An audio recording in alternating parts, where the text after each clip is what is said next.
devemos beber água ao longo do dia, porque a hidratação deve ser feita ao longo do dia, e, de acordo com a evidência científica, é um mito que a água crie barriga ou que faça ou que aumente calorias nas refeições. Então, a água é totalmente isenta de calorias. É a única coisa no universo que não tem calorias. Portanto, devemos beber água ao longo do dia e não existe nenhuma evidência científica que comprove que exista um atraso na digestão, muito pelo contrário. Até existe um grupo de pessoas com distúrbios alimentares, por exemplo, como são pessoas com anorexia, que muitas das vezes utilizam a água nas refeições, precisamente para se tentarem sentir mais saciadas e para conseguirem ter uma menor ingestão de alimentos. Ou seja, a água às refeições não tem calorias, onde é que pode causar algum desconforto a pessoas que tenham problemas esofágicos e que tenham tendência a ter refluxo. E aí sim, devemos não só nas refeições, como também, por exemplo, à noite. Existe um certo horário em que é importante, antes da pessoa se deitar, porque vai ficar na horizontal, como existe tendência a água ter o percurso inverso, então aí deve limitar o consumo de água e de alimentos mais líquidos, que contenham maior teor de água.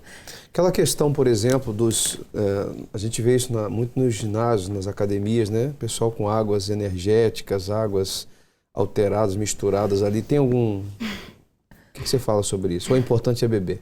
Então, vamos começar pelo início, que é... Muitas das vezes iniciamos a prática de exercício físico e por onde é que nós queremos começar? Nós queremos começar pelo topo, em vez de começar a pensar na base, não é? E mais importante do que tudo é, se eu estou a iniciar exercício físico, então eu devo preocupar-me com o meu estado, a minha hidratação, que é a água pura, aquela que acabámos de falar ao longo do tempo. O que é que depois devemos perceber? Que hoje em dia existem duas práticas comuns no âmbito do ginásio. Uma é as águas aromatizadas, que até às vezes existem nos ginásios com dispensadores. Máquinas dispensadoras. Exatamente. Sim.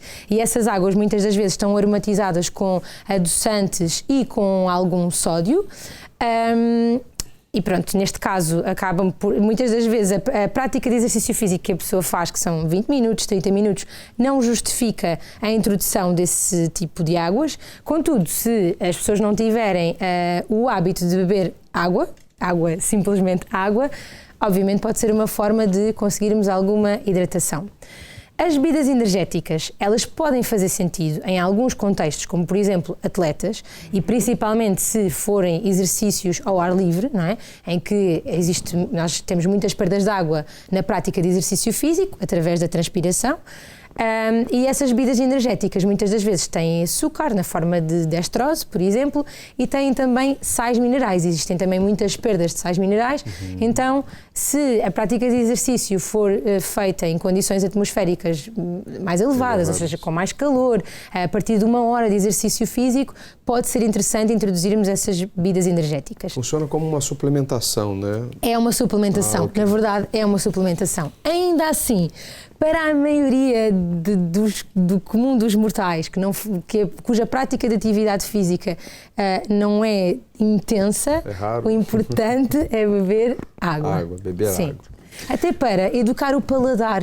Porque falávamos aqui há bocado sobre isto, precisamente, que é, as pessoas não estão habituadas a aprender a gostar de água, porquê? Porque têm um sabor inato ao doce. Estão habituadas a comer coisas muito doces. E então as bebidas também têm de ser doces. E nós temos de nos habituar a este paladar da água, que é um paladar mais neutro, não é? Uma das entrevistadas em Lisboa comentou, né, que não gosta de água porque não sabe a nada.